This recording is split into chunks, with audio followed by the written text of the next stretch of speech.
Welcome back, everyone. We're getting ready for our second game in this best of two between Golden Guardians Academy and Immortals Academy. Golden Guardians Academy taking that first game, being able to hold on to the scaling elements and be able to override the mid game of Immortals. Looking good out of them after that first bout. Might have actually been their best look all split long. This was a dominating win out of them, and it started with this fight. This was the fight at the bottom river that really snowballed the game because Yunbi was able to get 3 kills from this, and the mid lane pressure that he was able to exert, not only did it already favor him in the Lucian versus Akali matchup, but with that lead, it made it so easy for Golden Guardians to take objectives, to snowball the map, and for the carries of IMT to lack damage to take these carries. Yeah, they just weren't able to burst Prismal. Prismal was so relatively safe because of Newbie. Even right there, you see when Pretty dives in, what can they do? They can't get enough damage on Prismal to actually kill him, so they get run down. Even Viper lacks damage. Angela having gone for more of a tanky build with the Gorge Ranker afterwards going for the random summon. And here's a prime example. Yunbi gets caught out and he still lives. I think the chance they would have had there, actually, looking back on this play, was if Joey, instead of going for hook into auto, if he went hook into Nautilus ultimate, into auto, might have been able to keep Yunbi CC'd enough so that he doesn't pop his hourglass. Or stopwatch. So those minor little misplays, I think, ended up haunting IMT throughout this entire game because a lot of it actually came down to the lantern outplays that Golden Guardians also was able to pull off. Exactly, and then after that, just pretty much them playing cleanly. They played safe. They never really tried to overextend too much. They played for the objectives, and with that, it was just cleanup crew. It was cleaning up anything that was left on the map that they could possibly have had left that Immortals were holding on to. And now the question, though, for Game 2. Yep. Is IMT going to show up? Because they've done it every time. Every time they lose Game 1. And they lose it in a sad fashion. They show up in Game 2. They're angry. They just play their hearts out and show an entirely different side of them. So I think that this time around, though, that kind of a loss ends up hurting them. This is the kind of loss that really has activated their Game 2 mode every time before. Losing to a team lower in the standings by plays that maybe should not have happened so early on into the game, because I'm sure a lot of these players can look back to that early river fight and say the game was lost there. It was difficult to come back from that point onwards, and so if they felt like that was the moment where the game slipped away, then the rest of the loss doesn't feel as emotionally draining as most losses do feel, and it keeps you energetic to move on to Game 2 with everything you've got. Especially because this is a team that they had previously 2-0. The only team that they had 2-0 back in Week 1. Yeah. So losing this first game to Golden Guardians has got to either get that fire going in them or something, because you can't let up the pressure. You can't just give up. Otherwise, you're just going to continue to tumble down the standings. Last week was one of the few 0-2s that they were handed by Cloud9 Academy, and back in Week 1 as well, they had 100 Thieves Academy who beat them 0-2. So here, they cannot let Golden Guardians have that. They have to make sure they hold this line and come into this one with a vengeance. Every time it has happened, they have prioritized Viper. When they lose to 2-0 the first game, it looks to me like this team falls back on the synergy that Anda and Viper had in No Org, and they bring it back. They put a carry in the top lane, they put a jungler that can camp it, and then just snowball the game from there. And with that, I think that IMT will likely choose to stay on red side, to want to use that counter pick to get an advantage in the top lane, to maybe get a matchup that is just so unplayable for a top laner, and just snowball the game from there. I mean, that is the side that they tend to have most of their wins, even if they have played it a little bit more. But I'm also curious to see if they might just try to force Golden Guardians onto red side, since that's a squad that has yet to actually win on red side. They've played a lot of games on red, but haven't actually been able to find any sort of success when thrust into that position to be able to find counter pick. That's tricky because, on the one hand, your own strength favors one side, but the enemy's weakness also is in that side. So Mhm. I think that most players are of the opinion that you just play your game and count on your own strength as opposed to trying to exploit the opponent's weakness. If both line up, great.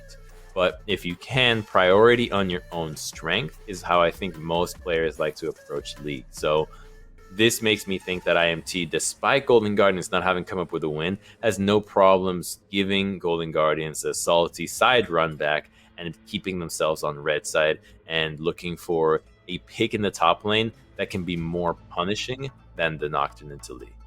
And as we get into Draft 4, Game 2 of this best of 2 between Immortals Academy and Golden Guardians Academy, I'm really curious to see if we're going to see much shakeups here. Hopefully we'll be able to get that overlay fixed momentarily. But I'm just curious to see if they're going to keep things relatively simple. There we go. If they're going to go back to the drawing board, say, hey, you know what? That comp wasn't bad. It was the execution in that really early game that set us behind as they actually do swap and put Golden Guardians onto the red side.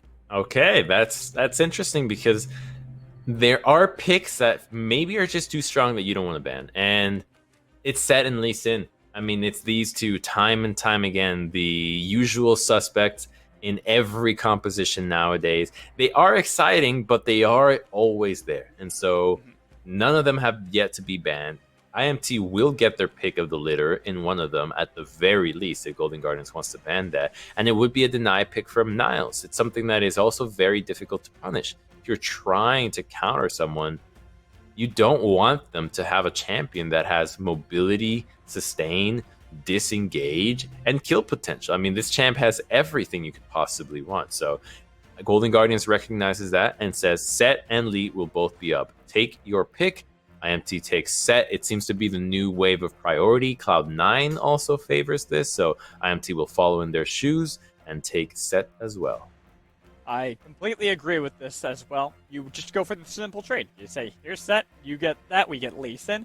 Whenever I see two powerful picks like that that are left open, I want that trade. I want to see the teams just handshake that, be like, all right, no, we're not going to ban it because we don't want to be put at an immediate disadvantage not having one of the powerful picks ourselves.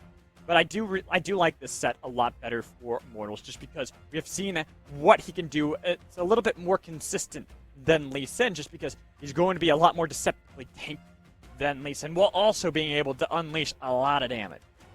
And it's easier to execute than the Lee. Right? You've got stuns, you've got the ultimate. The plays are more easy, not only for you to pull off, but for your team to see what you're trying to do. So the Set combined with the Rumble and the Viego already make for a very strong top side of the map. They have selected this, and this is exactly what IMT likes to do. Select a strong top side, play around it, especially for Game 2 once they lose that first opening game. So now it'll come down to what are the best supports and AD carries to pair with these kinds of compositions. Top of my head, Varus. Varus with a Rumble, amazing, more physical damage. It's going to allow the damage to be amplified in all directions. And then you've got picks that maybe like a Senna that you want to help out globally if you feel like you really want to assist from the bottom of the map without roaming around. Those are the two carries that come to mind, but with the Tahm Kench ban, I think Golden Guardians feel like they've already done a good enough job in targeting one of those. But IMT, though, they still have plenty of options because what they want to do is also disrupt Golden Guardians' bottom lane, since we've already seen solo lanes be entirely taken. And Kai'Sa, as an AD carry that can peel for herself, is just great. Xayah is one thing, but Kai'Sa has two ways to get out. You got to keep that in mind. Xayah has her ultimate, the Kai'Sa has ultimate and then stealth. Yep. And the other one that I'm imagining is Tristana. Even if the Xayah, self-peel, all that, we've seen this composition before. We've seen Lee Sin, Akali, Xin Zhao with Tristana paired up on top of that to be able to go all in. And actually, it is Golden Guardians themselves banning that, not even wanting to deal with that, because on the flip side, that could be a good pick for Immortals to be able to have in that bot lane, something that can easily knock down a lot of these turrets from range, since that is something they are lacking at the moment. Yeah, and Golden Guardians could deny the Varus here as well. It does work with them too, so curious if IMT will actually choose to ban that. I don't think it'll be wise to ban it because you don't know exactly if Golden Guardians wants to go that direction. You could easily see them go with say, a Ziggs and Nautilus. It's something they've done before. I'm sure they'll be happy to lock that in. It synergizes well with their composition, and there's all those picks are still available. So Golden Guardians will just take away the Nautilus, deny the pairing from the Rumble, which is of some value. Now IMT, I'm going to feel very happy if it's the Varus. They've already hovered it in first. I think it's the pick that makes the most sense here when you're going to play topside and you're going to leave Keith by himself. There it is. Easy peasy bot lane for themselves with the Leona, too, to make it that much more difficult for the Nautilus to be able to dive in. But there... Called it! You called it. It is the Ziggs Nautilus bot lane. That is something that Bars might not be able to really contend with. Ziggs has one of the strongest early lane pushes for anyone to be able to try to contend against. Yeah, his early game push and the assist with Nautilus Ultimate and the Kali. So it's just going to be raining bombs against anybody from IMT if they actually get locked down from the Nautilus. So it's a fun combination. They've already played it 3 times with this game included. It's currently 1-1, but it's looked good every moment. And the one other elements that I enjoy of Ziggs is if Golden Guardians Academy play more towards Rift Herald, because the value you can get from a single Rift Herald push with the satchel charge means that what is normally a single turret push can turn into 2 just like that. So I want to see Golden Guardians Academy prioritize this. They can give up these early dragons. If they can secure multiple heralds, they can just open up the map in ways that IMT is not expecting. It's all about being able to steamroll early on, get these objectives, control the map, but it's going to be a lot faster than they had last time, where we saw something very similar, but it was able to drag out a lot longer. It pretty much took course over a good 30 minutes, as opposed to this, which we need to see. Golden Guardians from the gates, trying to make sure that they can rein in Immortals, never really let them have that ability to find those skirmishes, to find those team fights, especially if Viego, if set, can be able to really impact this map. It's rare nowadays where Viego and Set don't find a way to impact the map. So that's something to keep in mind, though, as these champions almost always get their value, whether it's in a team fight, it's in lane, and finding pressure. That's why they're so popular nowadays. So it's going to be the combination of them together to find those avenues. But this is not the classic IMT game 2 where the early game champions lend themselves for just lane dominance. The Set into the Lee Sin won't be able to just zone off lead like the traditional Viper counters like Vaynes or Lucians, Kallistas, or even the Irelias in the top lane do. So he's going to have to rely much more on the team fighting with Anda, with Pretty, and with his bottom lane than in most games. Yeah, I can tell you got yourself nice and comfortable. You moved away from the mic for a second, and it seems like you just got yourself nice and comfy. You're ready for this game. You're kind of just getting yourself in the zone, you know? I'm the same, except I'm standing, you know? Am I wrong? I think I'm right. I am sitting, and I did move closer into it, and then I moved away. So that actually was what ended up happening. I was readjusting myself. Yeah, you're getting comfy. Ready. That's respect. Yeah, that's respect. I respect it. Like I said, shutting I'm off the lights. I was shutting off the lights. You know, we got some bright lights. Gotta get the candles. Gotta get the candles lit too. Yeah. You gotta make it so it's not, nice and relaxing. Maybe get some nice incense going, so it's just calming. Because I don't know if we're gonna see too much. Not like last game where we saw that level 3, level 4 fight. At least not from Immortals. I don't know if you want to replicate that because we saw how detrimental that ended up being for them into that mid game. Yeah, they want to avoid that, and you don't want to fall into the trap though of not being proactive early to avoid a mistake that beat you last game. And I don't think that this is a team that goes for that. I think the only difference will be let's be mindful of the teleports and of the enemy, of what the enemy is trying to do, because that's often the case for many teams. Is when you get good, you start becoming proficient at finding your own plays and knowing what you need to go after. But then when you meet resistance against a team that you just can't beat, often the time is you weren't thinking about what the enemy can do as well. And here is Rosethorn attempting a lane gank against Viper.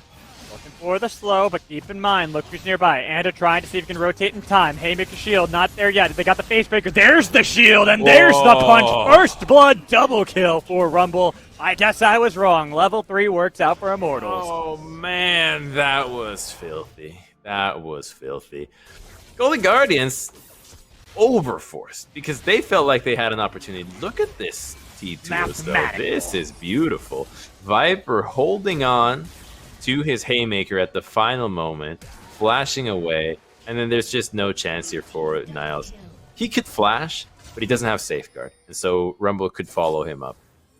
Yeah, honestly, that was impressive. I gotta give massive respect over to Viper for being so calm, so calculated, and now into the bot lane we see another level 3 play. Looks like we gotta get a little bit more excited on the edge of our seats, because these two teams, they do not want to be quiet about this game at all. Wow. The IMT now really trying to drive home the advantage that the Rumble got, and they're going to be able to get double scuttle. That's what they get from that rotation over from the bottom lane. And now he's got Sork Shoes and the Dark Seal.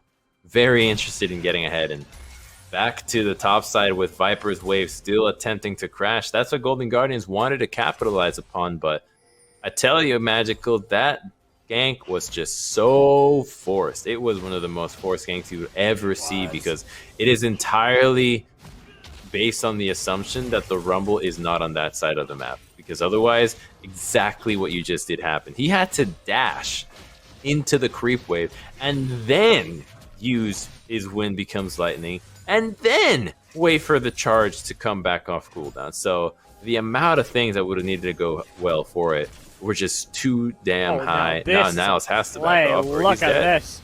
Tries to go for the ward hop flash, but that's damage. And already on a killing spree. History repeats itself.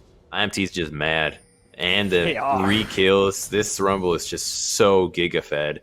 No one can stop him. No one can fight him in the river. He's going to hit level 6 before anybody else. And then that means no one can fight anywhere because he's ganking from the Fog of War. A wave denied for Niles. If Anda stays in the top side, they could legitimately dive Niles 100-0 again. But he's just been speed farming and speed running the map, so he needs to go back to his jungle and clear some camps. Rams, I know it's only 5 minutes into the game, but Anda nearly has double the gold that Rosethorn has. It's not looking good for Golden Guardians. This is almost like last game where they got ahead, except now IMT gets even further ahead. They do have the time to go for this dragon, and this could actually be their saving grace to get this objective before IMT go for it, since they would have no chance of winning a team fight against Rumble with an equalizer. So getting this dragon is their way of stalling the game out and ensuring that they can buy time for when their itemization is more suitable to take it on. How fed Anda is. He's level 6. He's level 6. Oh no. We already see the damage coming through. The double flashes. Do they follow it up? They decide not to. They already got what they needed to. They already got everyone to book it out of Golden Guardians. Now Anda can just go in. He can just invade freely. As long as they know that Newbie and Prismal are in the wave, then he's going to be fine. They actually only got Newbie's flash, though. Prismal still held his own, was able to use a little rubber ducky and jump over the wall. So that's actually a pretty good saving of Summoners, since you know IMT wants to keep going for this. Oh, Newbie. Oh, Newbie. They're trying to bait them in. They want to be able to get yet another kill on a Polar Rosethorn and keep that double he's gold. Dead. Yeah, where does he got to go? He's got nowhere. They've got the stun. They've got the Zenith Blade. They got the burn, and they got Pretty getting the kill. Ooh, nice grab, though, onto Keith in the bot lane coming in from Newbie. Forced to use his ult to try to stay alive, but he just cannot do it. Okay. Golden Guardians does see that multiple members are attempting to gank the jungler, successfully, mind you, and they actually pull off a kill onto Keith. So, well played out of them. Still curious how they found it. Prismal has been very good with using his satchel charges to actually displace members. It's a key aspect of being a good Ziggs, and so probably was able to find an angle onto Keith and punt him over. But in the meantime, when Rosethorn passes to the left, he's pretty even further away from him. He knows he's dead. There really is no way out, and so he ends up dying. In fact, it looks like it was just exactly that satchel charge, because he couldn't have flash. Nautilus still had the flash down from flash from Keith. Keith flashed into it, and I think Newbie predicted it with the satchel charge. Oh, okay. Nice. I think it was a double combo there. Good eye, man. Sometimes I'm good at this game. like once in a blue moon kind of thing. Usually I just kind of try to sell people on Omewrecker even if it's not in the game. But once in a while I actually know what I'm talking about, you know? I think you can give yourself more credit. Occasionally. Ooh, whoa, that was a one follow-up there from Joey. Unfortunately having to fall back from that one.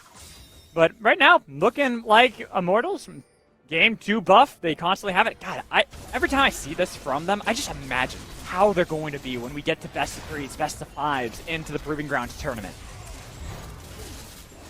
There would be no better team prepared to make salty runbacks, 0-3 comebacks, reverse sweeps, the whole 9 yards. Just starting off weak and ending strong would be the theme of IMT, and that is where they would shine in a best of series. So I totally share the sentiment with being excited about them, but now though, they bottom lane, not too thrilled about their situation in the bot lane. With a Xin and a level 6 Nautilus, then they are in grave danger if they were to stick around. So they need the help from Anda to come down here, alleviate some pressure, let them catch the wave. So now we go mid lane. Pretty does seem to be like he's struggling into Yunbi. Was winning out in that laning phase, being able to do a lot, but hasn't been able to transition more. The flash coming in from Brisbane, even dodging away from the piercing arrow, but having to use a lot just to be able to get away. And its pressure into the bot lane, even if they haven't been able to net another kill onto the bot lane, has been enough to really help get Keith and stop Prismal from being what he wants, which is that wrecking ball on turrets. I like his decision to pressure the bot lane too, because, oh, wait a minute, Joey face checking. No, Joey, you knew they were there, buddy. You knew that you saw, you used your red trinket. A little unfortunate there, but he gets picked off. And that is another pick coming in, where Newbie's able to punish a bit of an overextension coming in from Immortals. Yeah, not ideal there, but I think that Anda's decision to pressure this bot side has been pretty good, because if things seem correct, it looks like top lane has been frozen this whole time, but Keith will have to back off. The Golden Guardians will be able to get this turret, though, if Prismal can use his satchel charge, but Keith can snipe Prismal here. Ooh, he was looking for it. Rosethorn, he even wanted to set up a dive just in case, but once they saw that Joey was back, got to back out of that fight. Like you said, it was a nice dodge coming in from Prismal. Didn't have satchel charge, didn't have flash, just had to be able to rely on his good old happy feet, which means that while Rosethorn was bot lane, again, Anda doing other things across the map, getting another Scuttle Crab, might even threaten a dive. There's a 2-level lead between Viper and Niles. Oh, he's dead. This ain't looking too good, even with the TP.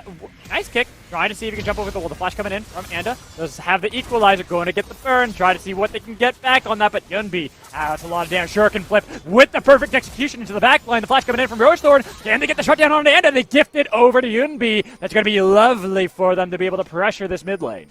So IMT builds a large wave in the top lane. Viper has a large wave, and Niles sees it coming. Everybody knows that a dive is about to happen. There's a control ward in the tri-brush, but Anda chooses to go for the blue buff, and then that puts him late into the dive. So Niles has more time to buy before the dive actually comes through, and that means that the rest of the team can collapse. It was a good attempt for IMT, but multiple members needed to sacrifice their jungle camp and wave pushings in order to deny Niles even further. And it's that split second of time that ends up allowing Golden Guardians to respond. There's 2 teleports, something that they may not be used to, since Prismal is also with the TP in the bottom lane. They didn't anticipate how much closer this play needed to be, how much importance they would need to place in making sure that there would be no window of teleport to happen before they killed the Lee Sin. And so by being slightly out of order with the way in which these members arrived, Golden Guardians gets to answer back and get multiple kills for it. Multiple kills. Now they have a lead that they're able to utilize to get themselves their second dragon of the game. Anda is nowhere nearby. He's on the top half of the map. It's free as day coming in from the side of Golden Guardians that they're going to be able to try to set themselves up for that early Dragon Soul. Early Dragon Soul is going to be really nice here. A lot of ultimates are important for the Golden Guardians composition, so the movement speed against melee champions will come in handy here. IMT, though, does have the Herald to utilize here, and they won't likely go for 2, but they'll at the very least catch the next wave and then rotate over into the mid lane. Looking for Prismal. Nice jump. Nice, but now he's on top of a satchel charge that does not help him out when he gets burned alive by an equalizer. try to see if they can get away. Newbie should be able to survive, but there's so much that had to be used by Prisma, and since he doesn't have the flash, he only has one essential dash. The start of this play was that bottom lane roam from Anda when they actually got the flash out of Prisma. Making sure that they could punish him before it came back up was critical to slowing him down.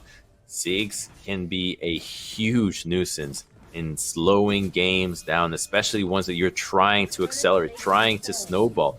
Golden Guardians do answer with a turret on their own. Now Pretty will try to 1v1 Yunbi, and he does have a full item, but we'll just think better of it. He has a full item, but it's full item as well on Yunbi. Could have been risky, trying to go for that prolonged fight, since it is the Immortal Shield Bow, not the Divine Cinder, to try to at least be able to get a little bit more extra damage into the Omnivamp that Riftmaker provides. Riftmaker, Omnivamp, Immortal Shield Bow, Lifesteal, and Omnivamp. Passive Omnivamp from Fleet Footwork and Conqueror. Heal from the bot lane. I'm actually kind of curious how long that fight would last now. It's just a lot. There's a lot. Maybe that's why they have to add so much burst to the game, because the healing and sustain is so high. Instead of lowering that, you can just increase the damage. Sure. You know, I'm always down for more damage. Personally, it's more fun that way. You know, the best form of CC is death, after all. Am I wrong? No, I mean, what are they going to do when they're dead? A disconnect. Okay, you got It's permanent. You know what? You got a point there, but right now we've seen there's a disconnect between the Immortal squad, since Joey looked like he was caught out, but he will be able to get out of there. Having to use a lot, make sure that they can get the support out, but they still have the members topside to make sure they can secure this Rift Arrow. This is going to be nice and easy to get for them. They have Set in the top lane, and there's nobody answering back. I think they just saw Niles here, but it looks like they barely missed him in the vision, so Set's not going to be able to stick around, and we'll actually just move up and get some turrets. This turret got an earlier Herald charge, so really good move from IMT to stay confident, knowing that no members from Golden Guardians would collapse, and that Set could stay up here, pushing this down. Let's see how Keith defends this turret, as he is being surrounded by an Akali and a Xin. They know that this is dangerous territory. They're already treading on IMT's side of the map, and it's not like they have been winning this game or have opened up multiple sides of the jungle with vision. This is a risky play to continue to go after. So they back off and wait patiently for their own win con in the ocean, in the Cloud Soul. It makes sense, especially because you have to worry that Viper can flank you from any angle in that top side. You can see how blue that map is with how far the wards are now placed inside of jungle of Rosethorn. They have no control topside. They're even losing control in the bottom lane. You need to find a way for Golden Guardians to be able to fight back, get some of these mythics, since Niles, he doesn't even have one completed just yet. Everyone else has one that's been given a lot of gold, except for this Lee Sin, who's been put so massively far behind. Niles has been getting punished this whole game, especially since that 2v2 happened. There is just nothing to do after that one. He's lost that matchup so hard from that, and I believe the lane was frozen in front of him, so it's been tricky for him. He'll have to play Peel. Yundi extends, but can always dash back to his shadow. He's fine. Yeah, fine. He just wanted to try to see if he can stop that charge out of Shelly onto the turret. Unfortunately for him, this was a little bit too late, and Immortals across the map get the charge into that bot lane. They had already gotten themselves a turret. They get the tier 1 mid lane, so they can open up even more of Golden Guardian's jungle and continue to harass them at every stage. All right, now let's see, though, what Golden Guardians is thinking about doing, because they are moving to the top side, Magical. But there's a dragon coming up in 20 seconds. This is an attempt at the blue buff, but that will come at the cost of giving up the bot side of vision. And these two early dragons, they could count on them, pull their value right now, and say the value is simply to stall out the game, that we don't need to take these fights. Just let our Ziggs scale up, allow his damage to carry us later into the fights. It's a fine avenue to take, but one that won't be able to be pulled every single time. Eventually, IMT will transition their decision to place vision on the Baron side, and then they'll have to fight. And look at this. They actually have vision on both sides. Dragon side, Baron side, forcing in Yunbi so they can call Viper here to take down a tier 2. Get more and more of a gold lead over Golden Guardians. And guess what's up? The Dragon, that whole idea that Golden Guardians had to be able to get that early Dragon Soul gone, out of the window. They got away with Murder getting those 2 dragons. The first one I think was fine, but the second one I think was too much. So IMT now putting priority on this objective. Golden Guardians, though, will need to make sure that they have proper lane assignment and that they're catching waves and protecting their jungle. That's the area that they'll most likely struggle with, is keeping their jungle camps alive, making sure that their jungler is not falling too far behind, although Anda did start the game with an incredible 3-0 opening and has died once, but the difference is still felt in the items and the CS. So making sure that Rosethorn can stay relevant and that vision in the jungle is not completely shut off will allow them to contest for the objectives later on, because Ziggs going to be very good at stealing Baron. If you can combine it with any other form of damage, well, a little more DPS on his part, and he'll be able to outdamage a Smite. Yeah, and that he will. As long as he's kept alive and kept safe. Right now, Immortals have this position that they can catch these squishy members pretty easily. Even right now, you can see the fight attempted, but look at the whole time. The jump onto Prismal to finish him off immediately for the double kill. Yunbi's a little bit late to the party, trying to see if they can get onto at least, but he's going to be alive for now. They'll pull back in with the dredge line all the while. Yunbi was able to at least take down one more member, but Newbie, he's getting dove underneath, and he's easily finished off by Viper. IMT controls the jungle and does not let Golden Guardians get in it. Yunbi, think he's going to be able to get away, although he's tempting Viper and Keith here. They do have a lot of healing between them two, and they will instead just push the minion wave and take more jungle from Golden Guardians. This is exactly what the fight was about. The vision, the jungle control, as we're now headed towards the 20-minute mark, and Baron is a real possibility between these teams. And look at this replay. It just, the positioning right now of Viper, he's saying, all right, Prismal, you get to do nothing in this fight. This is, I mean, Team Luke was telling us, as an AD carry, you just don't get to do anything. I see Prismal, I don't see an AD carry.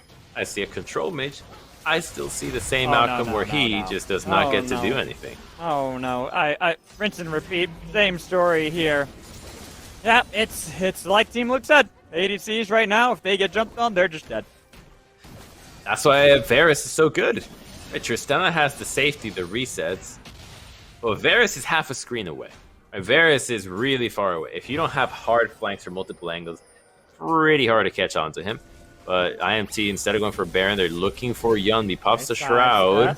Trying to delay, trying to wait for the team, but it's going to be a 4v4 until the TP is completed. They have a lot of damage onto Rosethorn, and they burn him alive. They make sure they take out the jungler, and we all know what that means. What happens when the jungler is gone? Baron's a lot easier. They'll be able to force away the vision once more of Golden Guardian.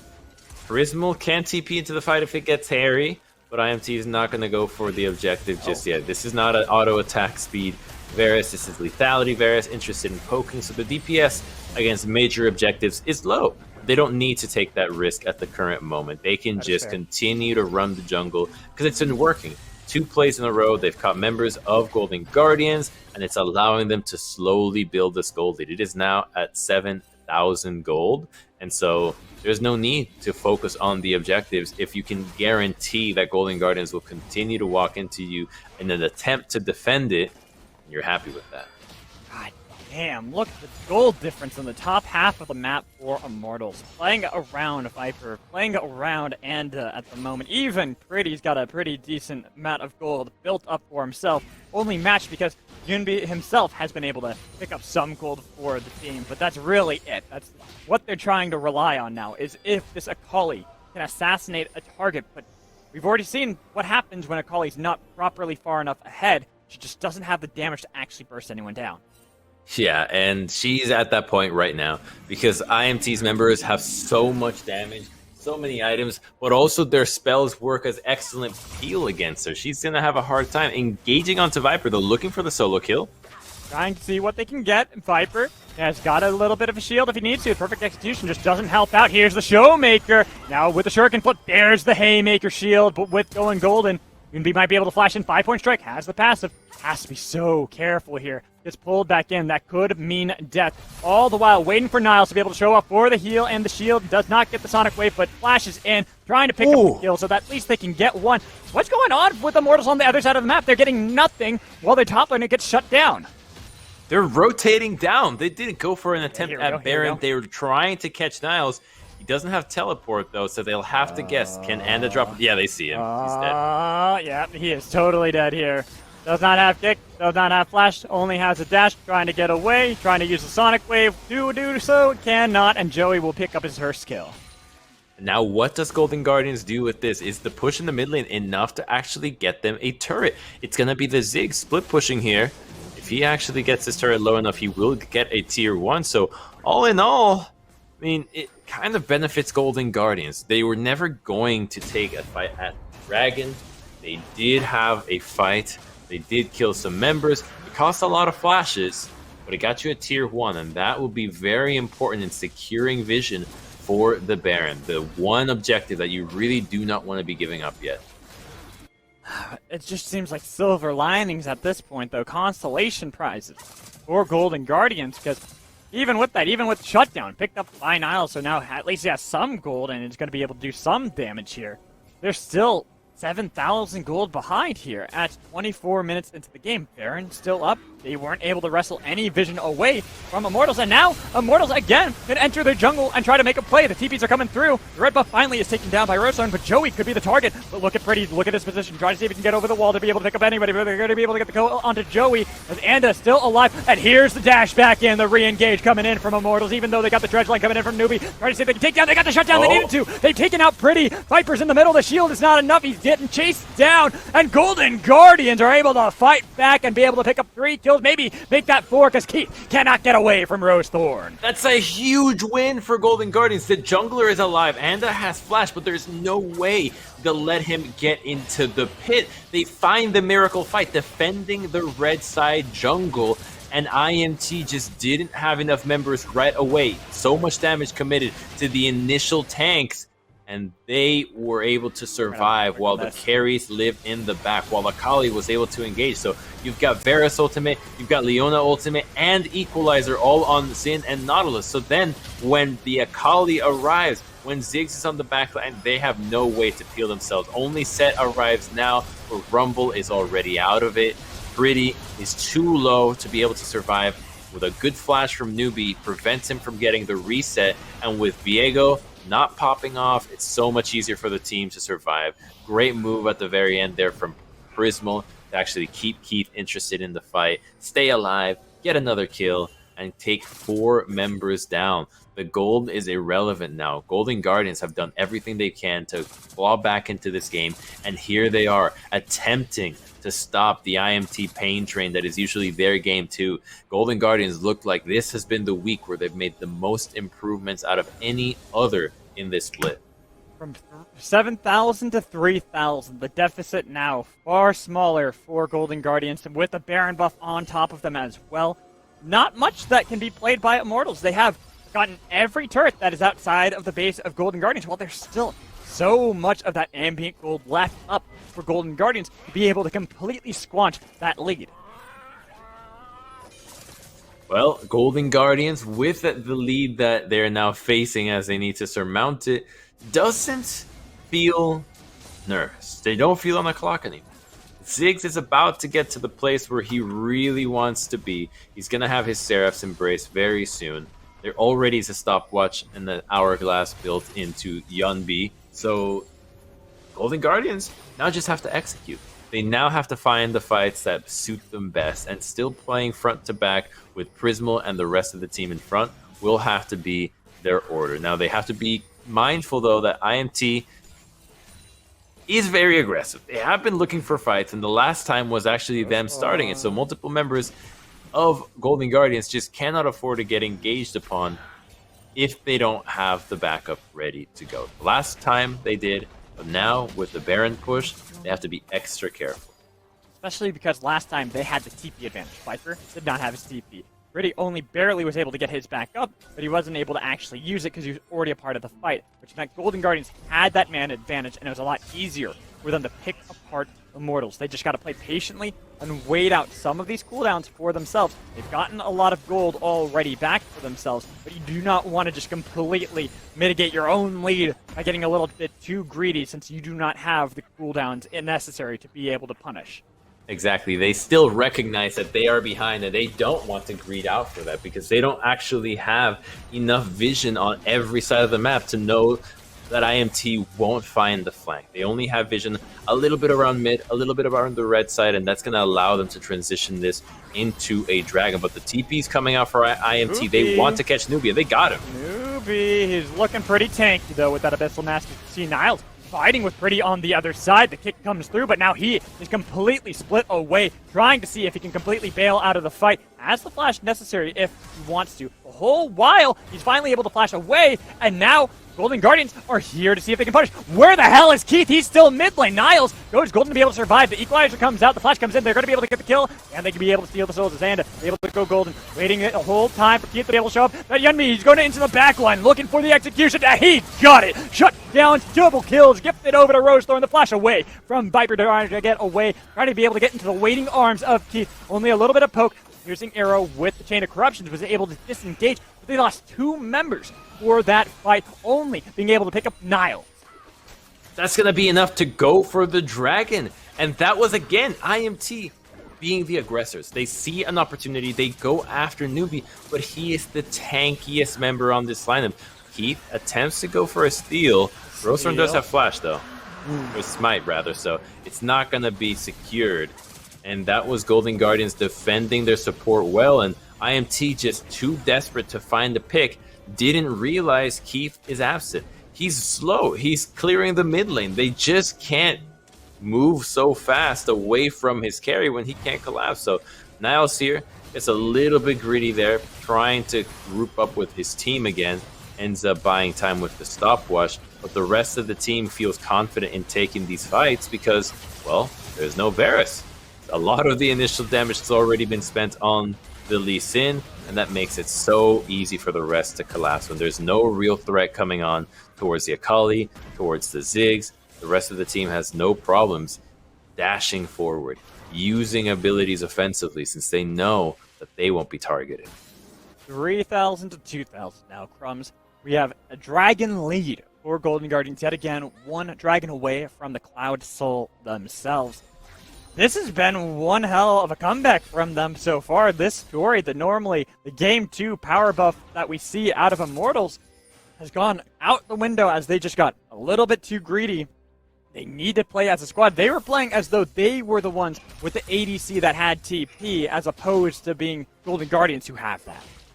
It was Golden Guardians mindful of what they needed to do as well. I think the difference here is IMT, again, from the draft, not playing something that's going to be as lane dominant, but they got those leads early on. And so the game was less important in the laning phase than it was in the mid and team fight. Yunbi should be fine. He can always dash out.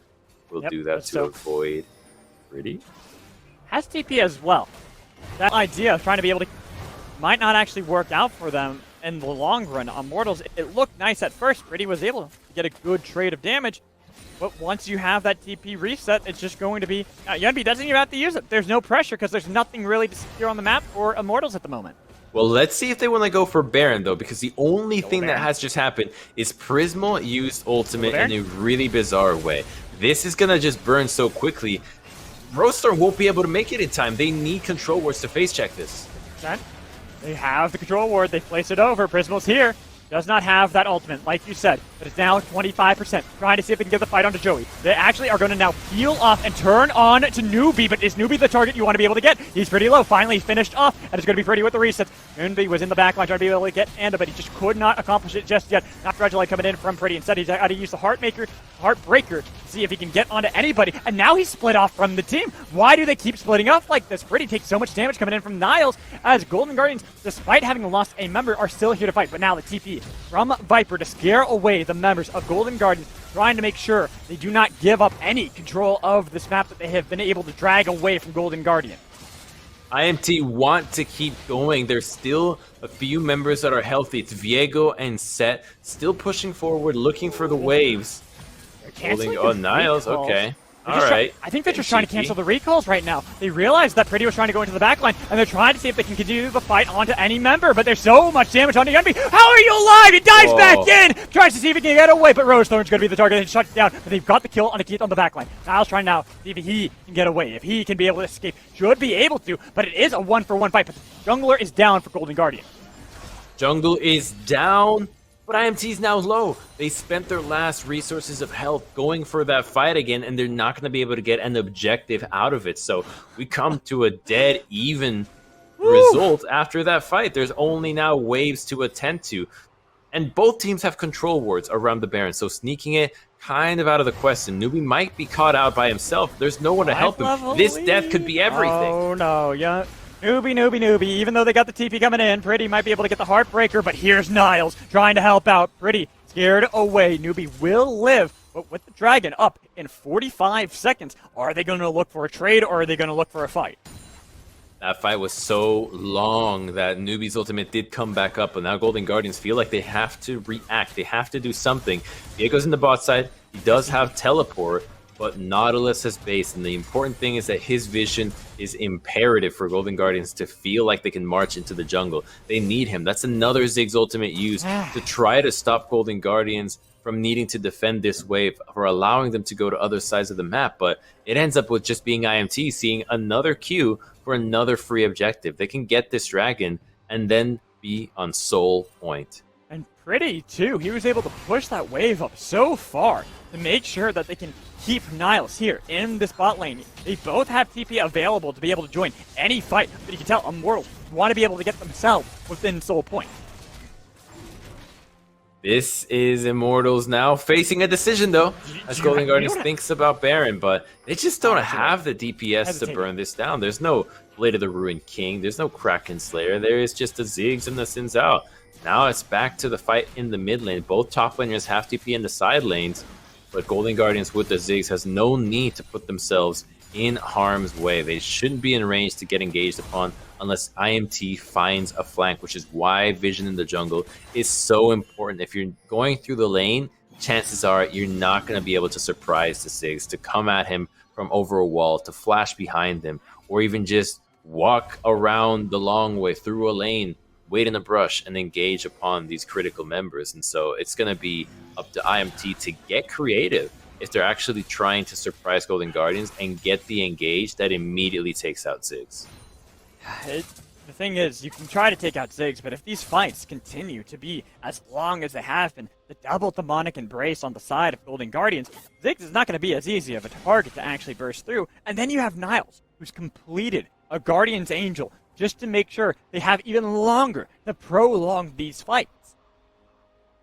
It's a meta. It's a meta magical. Being able to stay alive in the fight by any means necessary is another way of tanking. Because all you're trying to do is just buy time for your team, for cooldowns to come back up, for damage to be dealt. And so whether it's through health, through stasis, through revival, all of these accomplish the same goal. So this hourglass just will make Niles be more effective at peeling for his team, at buying time. Now he has to execute on it. He's currently on side lane duties.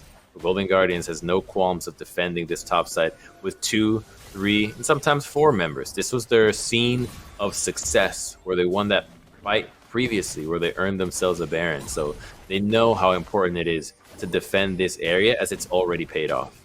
This game is hanging on a knife's edge right now. They are both so close to victory. All it's going to really take is one big fight to blow this game wide open, but neither team want to commit just yet. We've seen Immortals 2 times in a row try to be the aggressors, try to be the ones to make those plays, and both times be punished, allowing Golden Guardians to be back right into the game. Well, that's what IMT's trying to avoid. Not making the same mistakes again, because it's uncharacteristic for them. And so these are the situations that they don't want to be thinking about when they're trying to make these plays. You obviously want to consider that the enemy can be there, but again, you don't want these to stifle your decision making so that you end up doing nothing at all. And that's the worry I have for IMT, because there have been windows where flashes have been down for the likes of Prismal that haven't been as punished as hard as I thought they could be. And so that just means that Golden Guardians is happy with the outcome of this game, because now you've got a 4-item Ziggs about to be fully built. His Morellonomicon is almost completed, and that is very, very scary, because the healing reduction is so important to the IMT lineup that if he also starts dealing with that, he's going to do too much. Joey wants Prismal. The Equalizer connects onto nobody. Going to be able to get a double knock-up with the depth charge damage onto Joey, trying to be able to survive. But Yunbi and Niles will be able to execute him. Going golden. Anda is still alive, but Anda, you are the target, buddy. They take you out of the equation, and now with 2 picks, the jungler being one of them, I keep mentioning this, Baron time, baby. IMT might be able to poke with the Varus, and Golden Guardians recognize this. They're still trying to go in. Doesn't quite get the Banshees, though. Critical. Not able to get that, but they've already sent Niles to be able to clear away the vision, trying to see if they can turn on to their second Baron of the game. He's just starting it as well. The rest of the team is here now, but this might be the opportunity for IMT as Pretty gets a ward, sees Prismal over the wall, and now Prismal's ultimate will be back up, so a steal attempt might not be possible if he uses it on Baron. Oh, especially if they're going to look to see if they can take out Viper, who goes for the full line engage all the while. Keep the jump on. They're able to pick off Prismal with a huge target, but now Pretty, he's going to be executed. 2 more kills for Golden Guardians. This time, though, they have to peel off. They cannot finish off the Baron. Yeah, it's too risky now. The Varus poke will be nasty, and Leona is already here. 30 seconds on the Dragon, though. That's going to affect the resets and the spawn timers. Pretty won't be back up. Prismal either. So both teams will be dealing with a man down while they set up for this next objective. That's going to be really important, as they don't want to be in a position where they're just trading. Both teams are interested in fighting and not giving either up. They want their cake, and they want to eat it too. Oh man, this game still, I thought with that play that Golden Guardians were going to be in a perfect position to win. But now it is going to be much more precarious. The Dragon has spawned up, but you can tell that Immortals are more worried and more fearful that it's going to be the Baron picked up by Golden Guardians, that Niles might be able to purely solo out this soul to give them the Cloud Soul. But look at this. I love this play coming in from Immortals to try to see if they can get the Baron. They're not in that position, and now there's a teleport coming in. Pretty is here. Are they going to collapse? It's a double TP! The double TP. Pretty trying to see if he can get on top of Prismal with the Heartbreak. They've got Yunbi here as well, trying to get the damage, trying to see if they can take out Pretty before he's going to be able to take out Prismal. Prismal still alive with the satchel charge, but here comes the Equalizer, burning him down, baby! He's gone. Pretty still alive. The knock up in there does nothing with the Solar Flare and the Showstopper to make the Haymaker do so much damage and take out Rosethorn. He's going to die on arrival. He's not going to be able to do anything in the fight, but the kick comes in on a Keith. Keith, why are you in the base, bud? Oh man, that might have actually been too much. You really would have liked to have Keith to go for this Baron, because his ability to attack from a range might have been critical. It's now up to 2 members to defend this objective. They're gonna start it because they have the numbers advantage, but Niles and Yunbi might just be enough. Newbie is on the way. Doesn't have ultimate, but Yunbi does. The Akali's gonna be everything here. Look at how long this Baron now takes without Keith here. He might only be at 50%, but that is also deceptive. Looking for the kick for Niles to be able to get inside. Can they seal it away? It's going to be smited and secured by Anda, but the kick comes in. Trying to be able to pick up the kills on to Joey, and they even had the Guardian's Angel. Viper still in the pit, getting the damage onto Pretty. The shield's going to be enough to be able to keep him alive, but he finally dies. Another turn to go to Viper with a perfect execution. Pretty, he's the only man surviving. Can he make a miracle happen? He's got a Guardian's Angel as well. Wants to be able to secure anything, but the satchel charge on arrival finishes it off for the ace out of Golden Guardians. And Golden Guardians end up on the better side of that trade. They get the soul, they deny the Baron, and now they have huge spawn timers to try to push. This Ziggs is super dangerous. They could just win the game right here, Magical. Don't underestimate how powerful this Ziggs is. He will have to defend. He has to clear out the Crypt Wave. I think he's got it. So clears out on a single arrow. This should be enough, but Golden Guardians, they're posturing as if they want everything right now. And look at this, we still got 20 seconds until Viper is going to respawn, until Anda is going to be respawning. They do back out. They respect that there could be that potential fight coming in from Immortals. And Golden Guardians, still, after all of that, do not even have the gold lead. Maybe with this tower, they'll be able to secure it for themselves? No! They still are down! It's almost even. It's almost even. 200 gold. Boy. Heath is going to be kicking himself for that one, because that fight looked so good for IMT, but now they're having to deal with the Baron without the AD carry, and so Yunbi and Niles feel so comfortable in going in on this. They try to turn, but Joey is simply just buying time for the team so that they can finish the objective, and well, there's just not much damage once the burst gets initially used. The Viego is here trying to get resets, but it's just not enough for the team to actually do it. A flash at the very end. Thought he could take down Niles. Still would have been in a 1v2 scenario. Doesn't live to even attempt it. But still, the game continues here, Crumbs. It is not over. We are 43 minutes into this one, and the game still hangs in the balance. Neither team has perfectly secured themselves enough of a lead to actually end this one out. Both teams are on the knife's edge. The leads barely matter. The itemizations and the execution will be everything right now. And it seems like IMT knows that they need to be proactive about this. But every time they've looked for a play, one thing or another has backfired. Whether going after the tankiest member, somebody overextending and dying, it has been in their favor. And right face check here, though. But no. Control Ward tells him this is a bad moment to be going into the jungle. Alright, I got a little bit worried there. I thought Anda was going to step out a little bit too far. You know, I do want to do a check-in if we can. If the observers can hear us, I want to see how many Dark Harvest stacks our boy Anda here has now. He is nearly full build on this Rumble. In fact, if we look across the board, we see a lot of people are nearly 13. full build or are 13. That's not as many as I thought he'd have here at 44 minutes into the game. I thought it at least would break the 20s.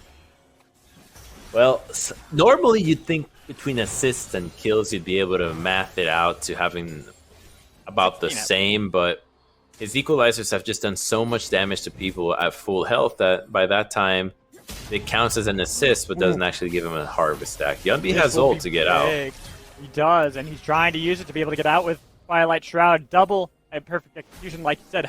Had the ult to be able to get out, even had, well, doesn't have Flash. Flash is going to come up, but there's so many members now committed towards that play that Niles is just going to be able to escort these minions in and try to see if they can get another turret and actually get themselves the gold lead.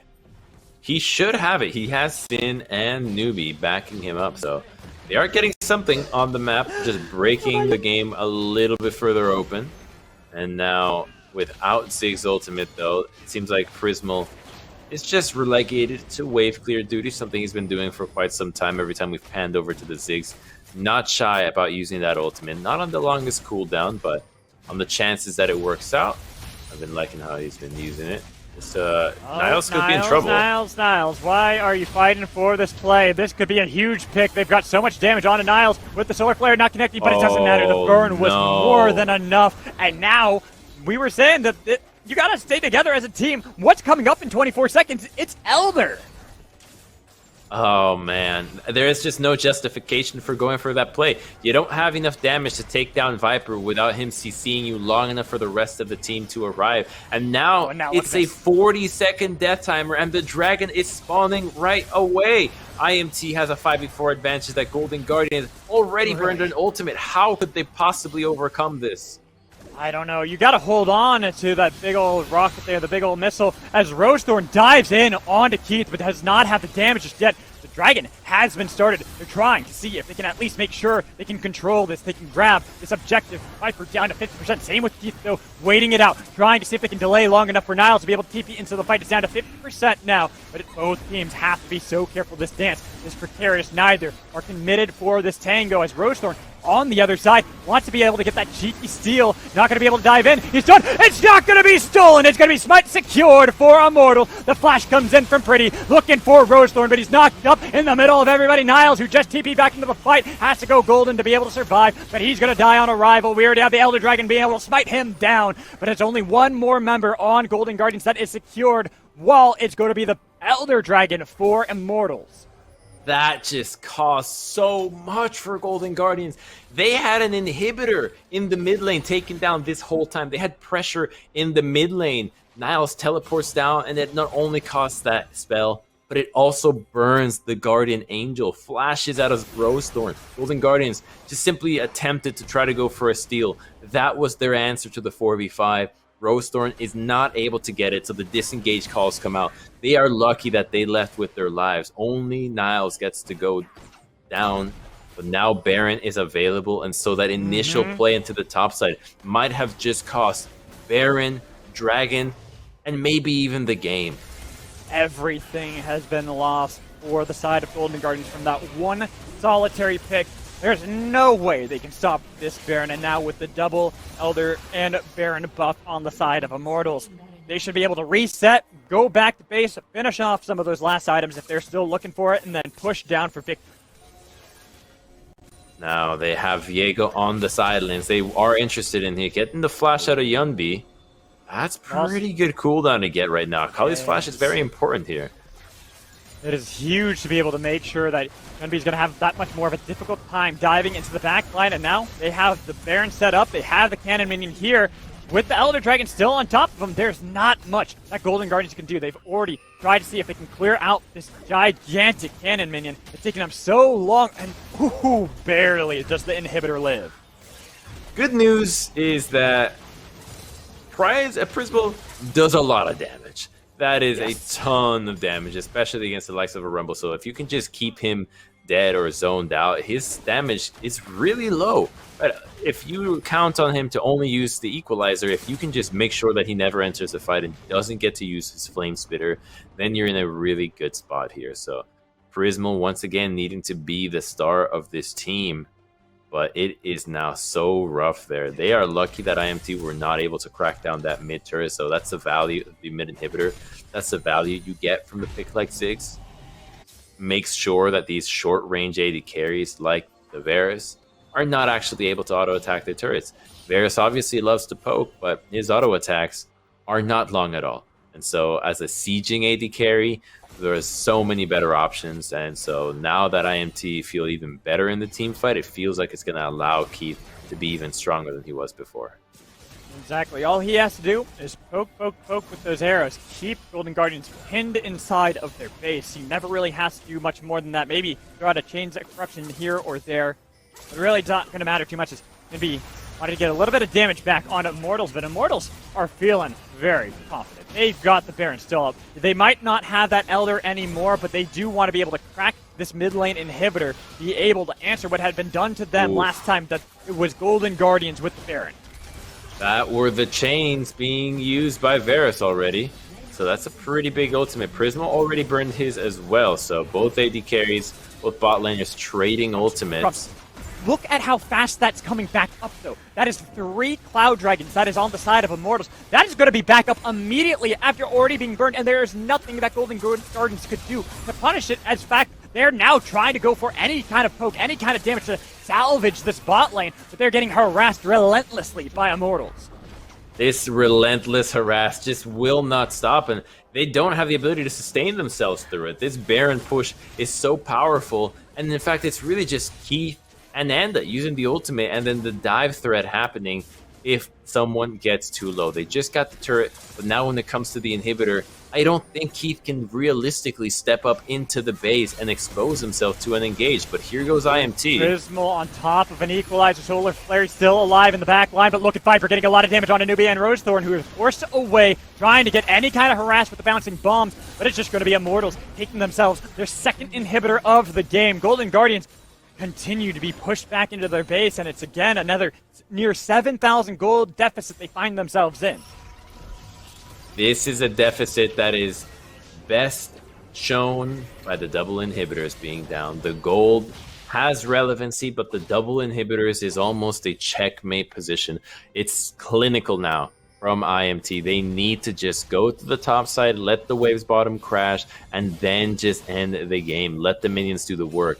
Here is, though, on the side of Golden Guardians, where Prismal earns his worth. Is this Ziggs going to be strong enough to stop the wave clear of 2 super minion lanes? Because if it is, then Golden Guardians will be able to defend long enough until the inhibitors come back, and that'll let them go out into the jungle and defend for objective. It's 30 seconds onto this dragon. Everybody's got almost all summoners. They're gearing up to fight. Trying to see if we can have one final bout between the two squads. NB wants to be able to clear out some of the vision that has been controlled by Immortals here. 52 minutes into the game. They have a potential flank angle from Pretty, but look at Prismal. He's completely cut away, and on the opposite side of where Prismal and Pretty expected him to be, they've got the kick onto one, trying to shut down Enda. That's a huge pick, as Pretty takes so much damage from Yunbi on the other side. But now that they've gotten the one pick, and the jungler being the one, it is going to be Golden Guardians. You're going to try to see if they can wrestle control, but they got to be careful. The backdoor can happen. Yeah, that's Pretty going over. Golden Guardians, what do they respond? There are teleports. No one is stopping the ports, though, so they should be able to make it back on time. Should not be a threat of an actual backdoor. Is it, though? Here's going to be the TP coming in. It's going to be Prismal trying to be able to get back inside of the base. They've got a huge shield coming in from Niles, but he's now taken so low, and he's going to be going golden, trying to stay in stasis to stay alive, and flip in. Yunbi was able to go golden himself, and a huge missile and a huge bomb on top of everybody. They've got all these Guardians Angels popped on the side of Immortals. They ain't looking so immortal anymore, even with the flash coming in from Pretty to try to get the kill on a Prismal. He just cannot get on top of this guy. This Yordle continues to live, and that is another ace picked up by the Golden Guardians Academy roster. They get an ace, they get the Elder, and then they're gonna get Baron in 20 minutes. There is a 65-second death timer on the solo lanes of IMT. Golden Guardians have their pick of the litter. What do they want to go after here? It seems like they're looking to go through the mid lane. They are dealing with super minions, but they've got Ziggs well on the way. I think they're going to be able to, at the very least, get an inhibitor. And with his ultimate, should be able to stop a push that attempts to end the game, as the wave is still far out. He can clear it if he makes sure that he gets it all before it crashes. Maybe, just maybe, Golden Guardians can't end. But they're going to try it. They really are going to try, Magical. Oh my god, they're going for it. It's still 15 seconds until anyone's going to respawn. A huge bomb, boom goes the dynamite as Golden Guardians, they're 55 minutes into the damn game, are going to be able to get a 2-0 sweep over Immortals. What a well-fought game by Golden Guardians. They were down in the early game.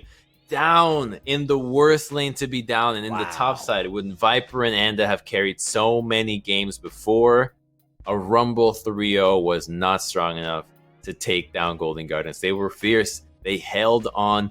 They knew what they needed to defend, won fight after fight, and despite some glaring errors in the late game, they still pulled out ahead. They team fought better, and a well-deserved 2-0. I believe it's the first one for them in this summer split. It is, in fact, their first 2-0 that they were able to pick. We're jumping into replays. It's 30 minutes into the game. That tells you how much happened in this late game. It was like a 50-minute game, too, right? So we really got to see a lot of different angles to both compositions here. And this was one of the better ones for IMT. They actually were able to... Actually, no, this was Golden Guardians, where they actually were able to win. I mean, at this point, there were so many fights around these objectives. You wonder, was that Baron number 4? Baron number 3. Okay, sure. Lots of action happening, and this was a moment where I think IMT could have ended the game right here. This is where Keith flashes over the wall and leaves the red. It's actually just... It's just funny to say, I tell you. It's just funny to see the AD carry doing that. You know, I respect it. I respect that he tries to do it. You? Do you? Of course, flashing forward, I gotta give respect, but at the same time, I also gotta condemn it, because what did he accomplish with it? He got no kills, and they couldn't take the Baron quick enough, so they lose the fight later. That allows Golden Guardians to continue to maintain, and then Prismal in this game on Ziggs. There's so much attention from Pretty, from Viper to try to kill him, and only a couple times were they actually able to succeed, and when Prismal was alive, there was always Golden Guardians winning the fight. That's the power of Ziggs, right? You see it right here. It wasn't the Ziggs that is synergistic with the rest of the team, blowing somebody up from a mile away, but it became such a nuisance to deal with. The bombs just being relentless from a distance that if you didn't catch him right away, to reposition and get onto him felt nearly impossible. And so when IMT is constantly looking for fights that don't immediately blow him up, the chance that Ziggs stays alive soars. They're not going to catch him. And I gotta say, this was a long game, and it is very hot here in California. I am sweating personally from that game. I love that game. Don't get me wrong. Look at this. Look at this. It's a hand fan. I'm ready, man. Oh, he's got the meta going. I got a big old fan all the way over there. I gotta get a swamp cooler out here because it is definitely getting hot. But I I gotta say, I enjoyed that game. It was wild, it was chaotic, it was unusual for sure. There were some mistakes from the two squads, but, you know, sometimes fun has to be that way. Hey, Academy has to be that way. In fact, every league has to be that way. You don't get to improve if you're not making mistakes. So I think that as long as the players can justify their reasonings behind why they're making plays and then can grow from them, then we want to encourage those kinds of plays that to us with incomplete information may look like mistakes, but we don't even know who made those calls. Half the time it could be somebody else that saw something. So as long as the teams are getting better, and clearly the Golden Guardians are. Yeah, and that's why I'm really excited for this upcoming Verizon post-game interview once we get ready for it. Because I don't know if Golden Guardians actually have had a post-game interview yet this split. I really want to hear what they have to say, because after the first game, it looked really good from them. That was a really good example of how they're able to play, especially when it comes to those mid to late game team fights, relying on Prismal to be that carry. This game was messy. However, it still retained that same element of being able to play around Prismal. We did speak to Prismal last week, I believe, when he was on his Ziggs train, so that'd be cool if we could actually talk to him once again. But there really weren't any times where we can interview in the 2-0.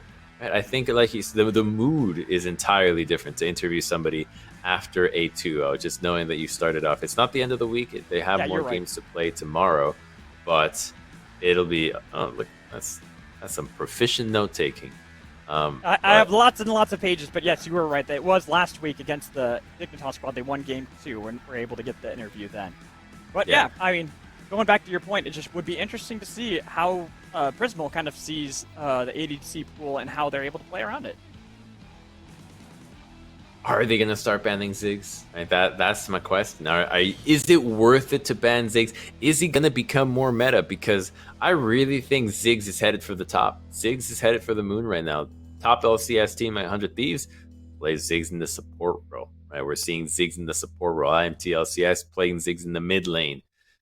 A lot of people trying to play this champion, fit him into compositions because of the synergies it has with the compositions that want to dive, with defending yourself against dive, and with a strong laning phase. And it also gets to be magic damage, which when everybody's trying to play bruisers, when everybody's trying to build either Stride Breaker, Gore Drinker, or Lethality, you still hold value onto the mage items.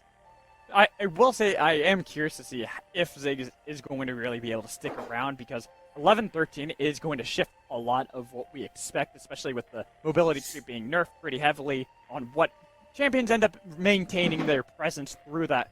Will be interesting, because I feel like if we end up seeing like a lot of champions like Lee Sin and Set and even Viego kind of fall a little bit more to the wayside, a little bit more niche, might not necessarily see as many Ziggs, just because we already see Rumbles, Dianas, pretty much even Fiddlesticks kind of has his niche in the jungle to provide a lot of that AP damage. But I hear we do have our Verizon post-game interview already, and it is going to be with Niles. Congratulations on your first 2-0 victory of the summer split so far. So, the typical question to start it all off, how does it feel after especially a, what was it? I have a 54 and a 32-minute game. Yeah, it was definitely a banger, right? It feels really good to win in those late game scenarios, especially because last week we played versus Team Liquid, and we had a really similar scenario where we didn't send enough people back, and we got backdoored, and we lost. But like this game, we had Jinzao soloing the Elder, while the rest of us defended the base, right? Got the Elder, all that sort of stuff. So it definitely feels good to not make that same mistake that we made last week. And yeah, I mean, I felt really terrible during the game because we sort of flipped a gank top at 3 minutes, and Rumble was there to cover. And then after that, like, got counterpicked top, and then they get a double kill top. It's like, it was really, really rough, but so it feels good to finally get the dub, but it was a banger for sure. Now, what have you guys been doing that the improvement has been so steady? Because it feels like at the start of summer, the games were slightly, okay, you get a gold lead early, but then you can't close. And then slowly but surely, though, these leads are getting more consistent, and then the ability to close improves till now that we see this first game, decisive win. This second game, actually holding on after such a strong advantage from IMT and still coming back. Is there something that you guys have been doing that's really working and you're honing on? Yeah, so I think in the beginning, like our early game has always been good for the most part. Obviously, like this game, early game went pretty poorly pretty early, but we definitely struggle with focusing on trying to do too many things at once, right? Like when you have an advantage, you can't take every single thing from the enemy. They're going to get a little bit, right? Maybe if you're taking dragon, then you can't get their blue buff, right? Or you can't dive bot after you take dragon, right? So I think what we struggle with is just taking too much at the same time, right? And we've just sort of like had a lot of talks to each other. We're like, we can just take it like little wins at a time, like little wins over and over again. You'll win the game. So that's really what we've been focusing on, I would say. Nice. Yeah. It shows. I agree, because game one, especially game one, it really was that case. And I want to even go in a little bit further with how you guys tend to play around, because looking at game one, even game two to a small extent, you guys have been playing a lot around how Prismal has been able to scale up into the game, and then having you and Rosethorn be these really proactive top side of the map. Is that really like the game style that you have been trying to accomplish? Yeah, I mean, especially whenever Prismal's on Ziggs, I think he's pretty much just chilling in the bot lane, and we definitely like to skirmish, me and Rosethorn, like especially when I'm picking picks like Lee Sin, we have the Xin Zhao. We like to take the early fights, because even though you might counterpick Lee Sin and a lane like with Set or something, his skirmishing is still really good, right? So it's still important that you take those fights, even if you're in like a bad matchup in the 1v1. So I'd say it's pretty fair. Like we definitely like to skirmish, topside 3v3s, 2v2s, all that sort of stuff, bring support up. And Prismal is pretty much just he's chilling in the bot lane. He's taking plates whenever he can, and just scaling up for the late game hyper carry Ziggs, right? Who's taking the leadership vocally? Then does Prismal get to make a lot more shot calls if he's just chilling in the bot lane? No, I would say it's me who mostly leads the team in terms of shot calling, especially, well, like I said before, a lot of people we want to do a lot of things, So everyone is talking a lot about what they want to do, and so I'd say I'm usually the person. I'm the no man pretty much. Where if people are like, Nice, yeah. oh, I want to do blah blah blah, I'm like, no, you're not allowed to do this. You're not allowed to do that. This is what we're doing, right? Because everyone's talking about what they want to do, right? And I think if you want to call that leadership position, that's sort of the role that I fill in the team. Is like, no, you're not allowed to do that. Okay, you better be on this mid wave in 15 seconds, or or else, right? So I think Right. someone has to do that in the team, and I'd say that's my role in the team. Yeah. Nice. Well, I think that actually lends it really good into this point, too, just because you talk about how you're the leadership, you're kind of the person who's the no man. Well, when we look at especially the first Elder Dragon fight, that was a chaotic mess for both teams. What was going through your mind during that fight? Well, for me, I wasn't in the fight. I was actually dead the first time, so I was letting Rosethorn and Prismal coordinate the Ziggs ulti and the Smite, right? So I was pretty much just calling out the Elder HP, right? Making sure everyone knows what the HP is on Elder, right? And letting Prismal and Rosethorn coordinate the Ziggs ulti and the Smite. It was really unfortunate, actually, because the Elder actually reset when we were going to combo, and so it was crazy, right? But for me, right there, I think everyone else was pretty silent except for Rosethorn and Prismal trying to figure out how they can burst at the same time as the Smite. And if we get the Elder, we definitely win the fight and win the game. Unfortunately, it's a flip, right? So they get the Elder, so they didn't end the game. They get some inhibs, right? So yeah, that's what the communication was like in that moment. Well, Niles, it was awesome having you here for the interview. Before I let you go and get ready for your games tomorrow, do you have anything to say to your fans, to anybody watching out there at home? Yeah, just shout out to mom, dad, friends, family, right? Everyone watching, all of the fans. It's been rough for me, playing in LCS last split and playing in Academy now, but we're on the grind, we're on the come up. So just thank you for everyone who's supported me in this time, and more wins to come. Nice. Love to We're see looking it. forward Yeah, we're looking forward to that, Niles. Thank you so much for the interview. Congratulations again on the 2-0. We're looking for your come up as well. But with that, Crumbs, it is going to be the end of that series, getting ready for our second best of two. Well, our third best of two. Sorry, that last one was so long, my brain's a little frazzled after. Brain, organs, the whole body's frazzled. But we'll be back. We'll be back flying in full colors, though, because we got to do justice to our last game. It's going to be a good one. That it is. So, guys, stick around. We'll be right back after this break.